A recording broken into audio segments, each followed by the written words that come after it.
Hello students, welcome back to my YouTube channel let's learn with doctor Sarita. Students, आज के class में हम लोग इंडोक्राइन ग्लैंड्स के बारे में स्टडी करेंगे, जिसको कि अंतःस्रावी ग्रंथि कहते हैं। पिछले दो वीडियो में हम लोग ग्रंथि क्या होती है तथा हमने देखा था ग्रंथियों के प्रकार, और उसी क्रम में हम लोगों ने देख लिया था कि बृहस्रावी ग्रंथि क्या होती है, यानी कि एक्सोक्राइन ग्लैंड क्या होती है।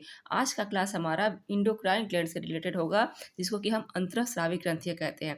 तो चलिए समझते हैं कि जो ग्रंथियाँ होती है, अंतःस्रावी ग्रंथियाँ, वो उसकी क्या नेचर होता है। देखिए, पहले हम लोग समझ लेते हैं कि अंतःस्रावी ग्रंथि कहते हैं किसे हैं। तो जो अंतःस्रावी ग्रंथियाँ होती हैं, वो वैसी ग्रंथियाँ होती हैं जिनको अपना प्रोडक्ट निकालने के लिए किसी नलिका की या जिसे कहें किसी डक्ट की आवश्यकता नहीं होती है ना, किसी नली की आवश्यकता नहीं होती। ये कहाँ होता है? तो ये डायरेक्ट ब्लड में रिलीज होता है। ठीक है, तो इसलिए ब्लड में क्योंकि रिलीज होता है, तो ये ब्लड से ये टच में रहता है, ब्लड के संपर्क में रहता है। तो इसको हम क्या कहते हैं? अंतःस्रावी ग्रंथि कहते हैं। इसको हम देख नहीं सकते हैं। हमारे शरीर से अंदर में क्या निकल रहा है, क्या हार्मोन निकल रहे हैं, इसको हम देख नहीं सकते हैं। अंतःस्रावी ग्रंथियाँ हार्मोन का रिलीज करती हैं, और बहिःस्रावी ग्रंथियाँ किसका रिलीज कर रही हैं? तो वो एंजाइम्स को रिलीज कर रही थी, है ना। एक फिगर में हम देख लेते हैं कि कौन कौन सी जो अंतःस्रावी ग्रंथियाँ हैं जिसको हमें पढ़ना है, जिसको हमें आज समझना है। देखिए, सबसे पहले इसको जूम कर दूं जरा। सबसे पहले जो हमारी जो ग्रंथि है ना, वो है हाइपोथैलेमस, या इसको थैलेमस भी कहते हैं। ये देखिए, ये जो ग्रंथि है ना, यहाँ निकलती है आपके ब्रेन से आपकी जो मस्तिष्क है उससे तीन ग्रंथि निकलती है। पहली तो है हाइपोथैलेमस ग्रंथि, जो यहाँ से निकल रही है। ठीक है, यहाँ पे थोड़ा सा डिटेल करके दिखाया गया है।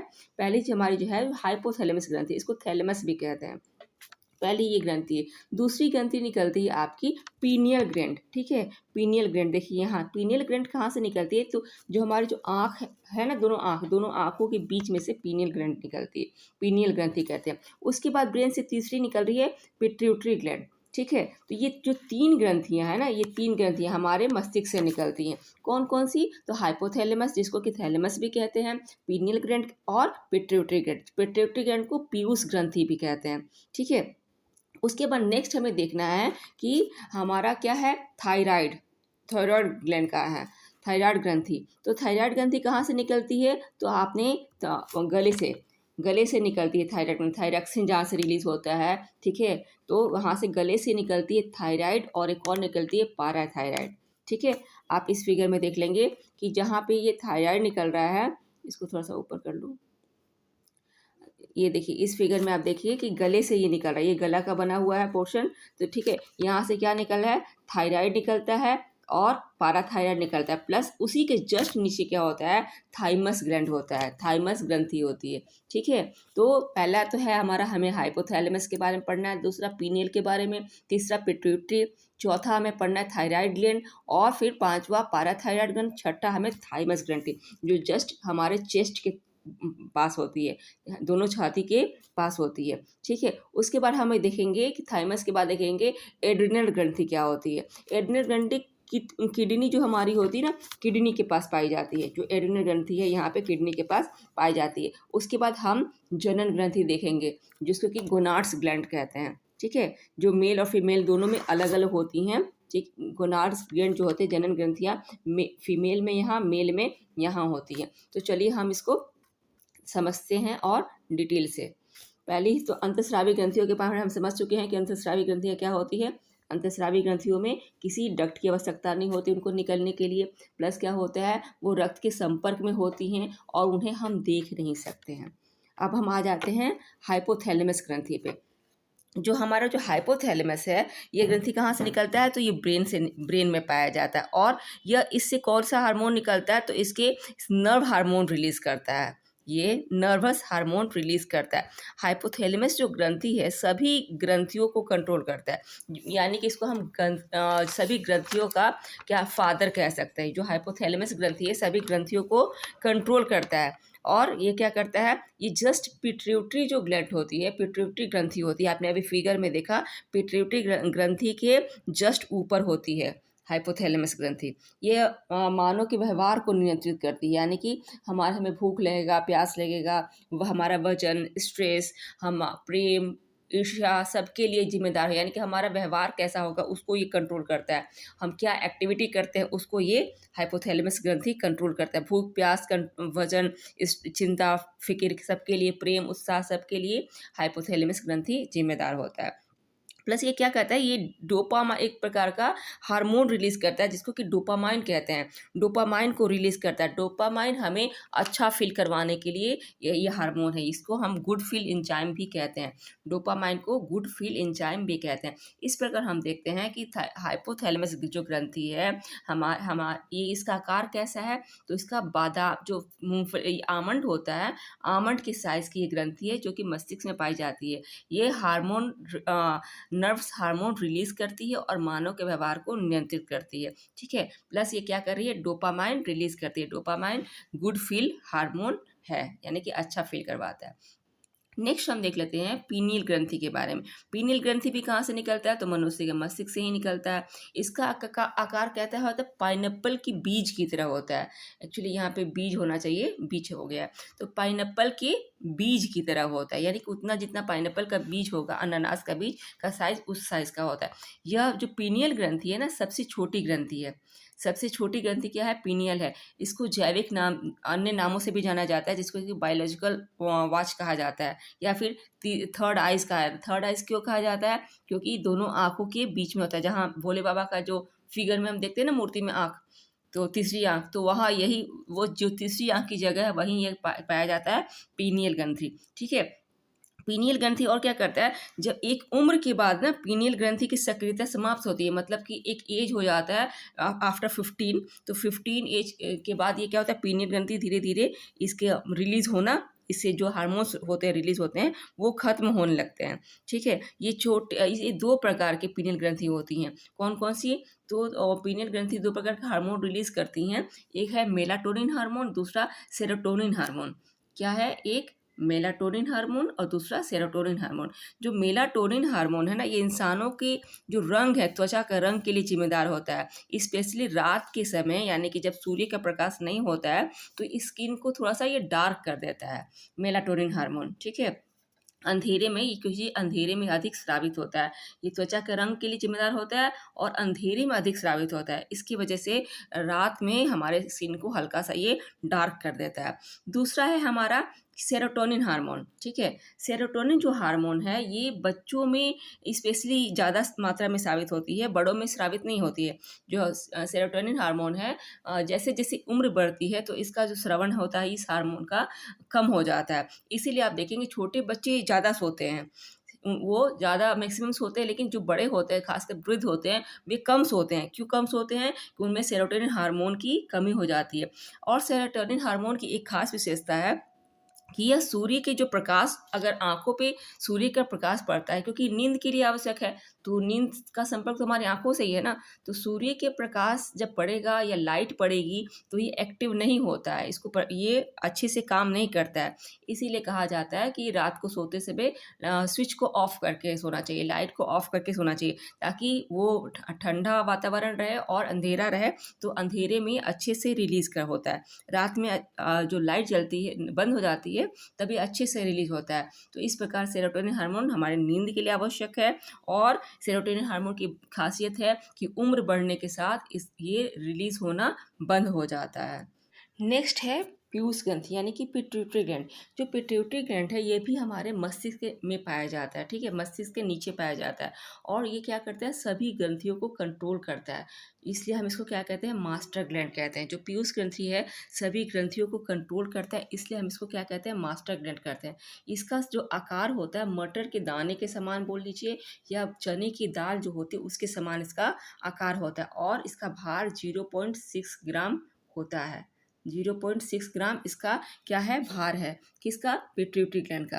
पिट्यूटरी ग्रंथि जो पीनियल ग्रंथि होती है उससे थोड़ी बड़ी होती है। सबसे छोटी ग्रंथि पीनियल है और पीनियल से थोड़ी बड़ी पिट्यूटरी ग्लैंड होती है, पिट्यूटरी ग्रंथि होती है, ये पूरे बॉडी को कंट्रोल करती है, इसलिए हम क्या कहते हैं इसको मास्टर ग्लैंड भी कहते हैं। अब ये देख लेते हैं यह कितने प्रकार की होती है, इसमें कितने प्रकार के हार्मोन्स निकलते हैं। तो ये क्या करती है, थायराइड स्टिमुलेटिंग हार्मोन रिलीज करती है, ठीक है। और ये किससे की इसको क्या कहते हैं शॉर्ट फॉर्म में टीएचएस रिलीज करती है, जो कि क्या होता है थायरॉक्सिन बनाने के लिए आवश्यक है। जब शरीर में क्या होता है थायरॉक्सिन की कमी होती है, तो जो टीएचएस है क्या करता है थायरॉक्सिन छोड़ता है, हमारे शरीर में थायरॉक्सिन का निर्माण करता है, ठीक है। इसलिए हमको क्या कहते हैं थायराइड स्टिमुलेटिंग हार्मोन ये रिलीज करता है, ठीक है, जो कि थायरॉक्सिन बनाने के लिए आवश्यक होता है। नेक्स्ट क्या है, तो सेमाटोट्रोपिक हार्मोन का रिलीज करता है। सेमाटोट्रोपिक हार्मोन किसके लिए आवश्यकता होती है, तो ये वृद्धि के लिए जरूरत होती है, जो मतलब लंबाई कितनी होगी। सेमाटोट्रोपिक जो हार्मोन होती है वो लंबाई को बताता है। देखिए किसी में व्यक्ति में अगर सेमाटोट्रोपिक हार्मोन, जिसको हम शॉर्ट फॉर्म में क्या बोलते हैं एस टी एच कम होगा तो होगा क्या कि व्यक्ति बहुत ज़्यादा हो रिलीज होगा तो बहुत लंबा हो जाएगा। आपने ग्रेट खली को देखा होगा जो WWF में खेलते हैं, तो ग्रेट खली की हाइट क्यों बढ़ी है, क्योंकि उसमें सेमाटोट्रोपिक हार्मोन ज़्यादा मात्रा में रिलीज किया गया। और कोई व्यक्ति जिसकी हाइट बहुत कम होती है तो उसमें सेमाटोट्रोपिक हार्मोन जो होता है कम रिलीज होता है। तो ये हमारे हाइट को इंडिकेट करता है, ये हाइट को बताता है, तो ये वृद्धि के लिए आवश्यक है। अगर कम वृद्धि होगी तो नाटा व्यक्ति हो जाएगा, अगर ज़्यादा वृद्धि होगी तो बहुत ज़्यादा लंबा हो जाएगा। इसलिए सोमेटोट्रोपिक जो हार्मोन है इसका बैलेंस रिलीज अति आवश्यक है। नेक्स्ट है लेक्टोजेनिक हार्मोन। लेक्टोजेनिक हार्मोन जो फीमेल होती है उसमें दूध निर्माण के लिए आवश्यक है। जो लेक्टोजेनिक हार्मोन क्या करता है, मादा जितने भी मादा होते हैं स्तनधारी होते हैं उसमें दूध निर्माण के लिए आवश्यक है। लेक्टोजेनिक हार्मोन को एक और नाम होता है क्या कहते हैं उसको प्रोलेटिन हार्मोन भी कहते हैं। लेक्टोजेनिक हार्मोन को प्रोलेटिन भी कहते हैं, प्रोलेटिन प्रोलेटिन हार्मोन भी कहा जाता है। लेक्टोजेनिन हार्मोन को प्रोलेटिन हार्मोन भी कहा जाता है।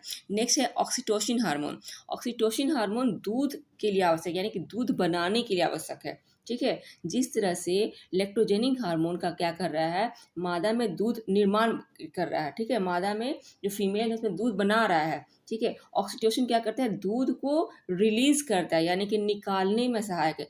आप देखते होंगे कि जो आजकल मनुष्य क्या करते हैं, इंसान जानवरों को भी इंजेक्शन देने लगे हैं ऑक्सीटोसिन का। ऑक्सीटोसिन का इंजेक्शन देने से क्या होता है, वो जो गाय होती है या जो भैंस होती है, मादा जो पशु होते हैं जो दूध देते हैं, वो अपने बच्चे के लिए दूध बचा के रखते हैं, वो दूध नहीं पूरा देना चाहते। तो इंसान क्या करता है, ग्वाला वो ऑक्सीटोसिन का हार्मोन का उसको इंजेक्शन देता है, जिसकी वजह से बेचारी गाय का अपने पे कंट्रोल नहीं होता है, वो सादा दूध रिलीज कर देती है, अपने बच्चे के लिए भी नहीं रख पाती है। तो ये क्या करता है, ऑक्सीटोसिन हार्मोन दूध को रिलीज करता है, यानी कि जो फीमेल होती है, मादा होती है, जो महिला होगी जो दूध पिलाने वाली, उनसे उनके स्तनों में दूध को रिलीज भरती है, तो वहाँ से वो दूध रिलीज होता है। स्तन दूध का निर्माण नहीं करते हैं, दूध का निर्माण कहाँ होता है, ब्रेन से हो रहा है ना, पीयूष ग्रंथि ही कर रही है। पीयूष ग्रंथि से जो हार्मोन निकल रहा है, लेक्टोजेनिक हार्मोन और ऑक्सीटोसिन हार्मोन, ये दूध को निकाल बना भी रहे हैं और निकालने में भी सहायता कर रहे हैं। तो इस प्रकार हम देख रहे हैं कि जो हमारी पीयूष ग्रंथि होती है उससे कितने प्रकार के हार्मोन निकलते हैं। एक और हार्मोन है वेसोट्रिसिन हार्मोन कहते हैं। वेसोट्रिसिन क्या कह रहे हैं उसको, वेसो वेसोट्रिसिन ट्रिसिन, ठीक है। वेसोट्रिसिन हार्मोन होता है, ये किसमें पाया जाता है, तो ये जो मेल मेंबर होते हैं, स्पेशली जो मेल मेंबर होते हैं, उनके जो मूत्र होता है उसकी सांद्रता को बढ़ाता है, ये सांद्रता को कंट्रोल करता है। अगर वेसोट्रिसिन हार्मोन नहीं होगा तो जो मूत्र होगा वो तो या तो अधिक पतला हो जाएगा या बहुत ज़्यादा गाढ़ा हो जाएगा। तो वेसोट्रिसिन हार्मोन क्या करता है, मूत्र की सांद्रता को कंट्रोल करके रखता है, ठीक है। उसके बाद नेक्स्ट हार्मोन देखते हैं क्या है, थायराइड ग्लैंड है, जिसको कि ऑटो ग्रंथि कहते हैं। थायराइड कहाँ पाई जाती है, तो हमने फिगर में देखा था ना कि थायराइड हमारे गले में पाई जाती है, उसके जस्ट नीचे पैराथायराइड पाई जाती है ना। तो थायराइड कहाँ पाई जाती है, तो गले में पाई जाती है। यह एक अंतःस्रावी ग्रंथि सबसे बड़ी ग्रंथि है, ठीक है। अंतःस्रावी ग्रंथियों में सबसे बड़ी है, ना कि पूरी जो ग्रंथियाँ उसमें। पूरी ग्रंथियों में कौन सी बड़ी है, तो लीवर, पूरी ग्रंथियों की अगर बात करें, पूरी ग्रंथियों सभी ग्रंथियों में सबसे बड़ी ग्रंथि कौन है? तो लीवर है, ठीक है। लेकिन जब अंतःस्रावी ग्रंथि की बात करते हैं तो उसमें क्या है? उसमें थायराइड ग्रंथि सबसे बड़ी ग्रंथि है। और ये क्या करती है थायराइड ग्रंथि? तो ये बीपी को कंट्रोल करती है। इसकी कमी से क्या होती है? घेंघा रोग हो जाता है, किटिज्म हो जाता है। घेंघा और किटिज्म का हम लोग पढ़ चुके हैं ना पहले। और उसके बाद ये क्या होता है? मिक्सोडर्मा होता है। सारी बीमारियों को हम लोग विटामिन के चैप्टर में पढ़ चुके हैं, ठीक है। तो इसमें ज़्यादा यहाँ पे इसको डिटेल नहीं करेंगे, बस समझ लीजिए कि थायराइड हार्मोन की कमी से क्या हो रहा है? गोइटर हो रहा है। गोइटर, आप जानते हैं कि गोइटर में क्या प्रभावित होता है? गला प्रभावित होता है। किडिज्म में बच्चों का जो हाइट कम हो जाता है, किडिज्म रोग में बच्चे प्रभावित होते हैं, उनका हाइट कम हो जाता है। प्लस मिसीडोर्मा होता है। मिसीडोर्मा में त्वचा पे घाव निकल जाते हैं, महिलाएं ज़्यादातर इससे प्रभावित होती है, ठीक है। तो ये हुआ कि थायराइड ग्रंथि क्या होती है? गले में पाई जाती है, बीपी को कंट्रोल करती है और विभिन्न प्रकार की बीमारियों से हमारी रक्षा करती है, ठीक है। उसके बाद हम पढ़ लेते हैं पायराथायराइड के बारे में। पायराथायराइड ग्रंथि ये थायराइड ग्रंथि के जस्ट पीछे पाई जाती है, और लेकिन इस पर सभी ग्रंथियों पर पीयूष ग्रंथि का कंट्रोल होता है, लेकिन पाराथायराइड ग्रंथि इससे अछूता है, यानी कि पीयूष ग्रंथि का इस पर कंट्रोल नहीं रहता है। पीयूष ग्रंथि इसको अपने बस में नहीं रह सकता है, ठीक है। और दूसरा क्या है? ये कैल्शियम और फास्फोरस की मात्रा को नियंत्रित करता है। पायराथायराइड जो ग्रंथि है कैल्शियम और फास्फोरस की मात्रा को नियंत्रित करने का काम करता है, लेकिन पीयूष ग्रंथि इसके कंट्रोल से बाहर होता है, ठीक है। उसके बाद हम देख लेते हैं कि थाइमस ग्रंथि क्या है। जो थाइमस ग्रंथि होती है वो हमारे चेस्ट के पास पाया जाता है। चेस्ट का जो गुहा होता है, जो खाली एरिया होता है वक्ष का, वहाँ पे पाया जाता है थाइमस ग्रंथि। और ये क्या करता है? प्रोटीन और लिम्फोसाइट बनाता है। प्रोटीन और लिम्फोसाइट क्या करते हैं? हमारे वाइट ब्लड सेल को जो कि होता है उसके निर्माण में सहायक हैं। प्लस ये क्या होता है? हमारे अंदर प्रतिरक्षा तंत्र को मजबूत करते हैं, है ना। और ये, लेकिन इसका एक और भी बात है कि थाइमस ग्रंथि में एक होता है कि एक उम्र तक, यानी कि लगभग 15-16 साल तक ये थाइमस ग्रंथि बनना कम हो जाए। थाइमस ग्रंथि जो स्राव हो रहा है प्रोटीन का और लिम्फोसाइट का, वो बनना बंद होने लगता है धीरे धीरे, यानी कि ये इनएक्टिव फॉर्म में चला जाता है। 15 साल की उम्र तक तो बहुत एक्टिव होता है, लेकिन 15 साल के बाद ये इनएक्टिव मोड में जाने लगता है धीरे धीरे, ठीक है। नेक्स्ट हम देख लेते हैं एड्रिनल ग्रंथि। एड्रिनल ग्रंथि क्या है? इसको आधिवृक्क ग्रंथि कहते हैं। यह कहाँ स्थित होता है? तो यह किडनी के ऊपर स्थित होता है एक छोटी सी ग्रंथि है। इससे क्या निकलता है? हार्मोन निकलता है, उसको क्या कहते हैं? एड्रेनलिन कहते हैं। एडिनेलिन एड्रेनलिन हार्मोन निकलता है इससे। ये किडनी के ऊपर होता है, इसको एड्रेनलिन हार्मोन यहाँ से स्रावित होता है। और ये क्या करता है? ये बीपी तेज करता है, जिसके वजह से क्या होता है? व्यक्ति को गुस्सा बहुत आ जाता है, ठीक है। यानी कि अचानक व्यक्ति को कभी गुस्सा आ रहा है, किसी विपरीत परिस्थिति में व्यक्ति पड़ जाता है। जब हमारी परिस्थितियां हमारे अनुकूल होती है तो अब तो हम नॉर्मल बिहेव करते हैं, लेकिन जब परिस्थितियां हमारे अगेंस्ट हो जाती हैं तो हम एबनॉर्मल बिहेव करते हैं, हमें गुस्सा आता है, चिड़चिड़ापन होता है। तो ये एड्रेनल ग्रंथि के वजह से ही होता है। ये उसी के लिए अधिविक्स जो ग्रंथि है ये हमारे गुस्से को बढ़ाता है, कंट्रोल नहीं करता, बढ़ाता है। इसलिए इस ग्रंथि को और भी क्या क्या कहा जाता है?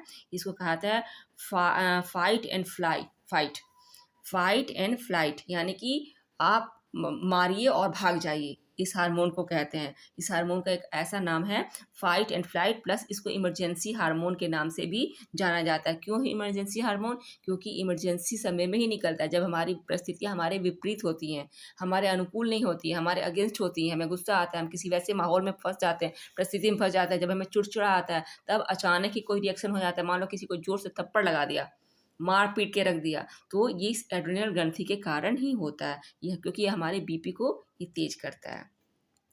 नेक्स्ट हम देख लेते हैं गोनाड्स ग्लैंड, यानी कि जनन ग्रंथि। जनन ग्रंथि क्या होती है? जनन ग्रंथि जो है उसमें एस्ट्रॉयड हार्मोन निकलता है। बाकी जितनी भी ग्रंथियां होती हैं उसमें से प्रोटीन निकलता है, ठीक है। जितनी भी हमारी जो ग्रंथियां होती हैं, जो भी हार्मोन होते हैं, वो प्रोटीन के बने होते हैं। लेकिन जो जनन ग्रंथि से जो हार्मोन निकलता है उसमें एस्ट्रॉयड पाया जाता है। क्या पाया जाता है? एस्ट्रॉयड हार्मोन निकलता है।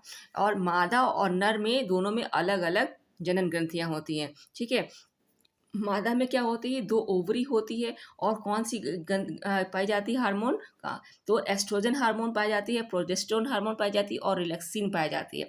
एस्ट्रोजन किसके लिए? तो एस्ट्रोजन जो फीमेल मेंस्ट्रुएशन होता है, पीरियड होता है, उसके लिए आवश्यक है। अगर एस्ट्रोजन सही मात्रा में नहीं निकलेगा तो पीरियड की समस्या हो जाएगी, हमारे क्या बोलते हैं आजकल पीसीओडी की समस्या हो जाएगी, यानी इर्रेगुलर पीरियड हो जाएगी।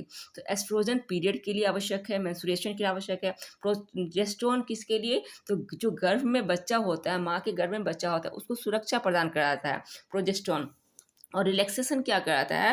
रिलैक्सिन हार्मोन क्या करता है? ये सामान्य प्रसव के लिए जिम्मेदार होती है, यानी कि हाँ, उस वक्त प्रसव के समय ये क्या करता है, मांसपेशियों को ये कर देता है, फैला देता है, फैलाता है, मतलब उसको रिलैक्स मूड में करता है, फैलाता है, जिससे कि सामान्य प्रसव में आसानी होती है। अगर ये नहीं होगा, रिलैक्सिन हार्मोन रिलीज नहीं होगा, तो क्या होगा, प्रसव में कठिनाई होगी। तो इस प्रकार हम देख रहे हैं कि फीमेल में क्या हो रहा है, 3 प्रकार के हार्मोन निकलते हैं उनके जनन ग्रंथियों से।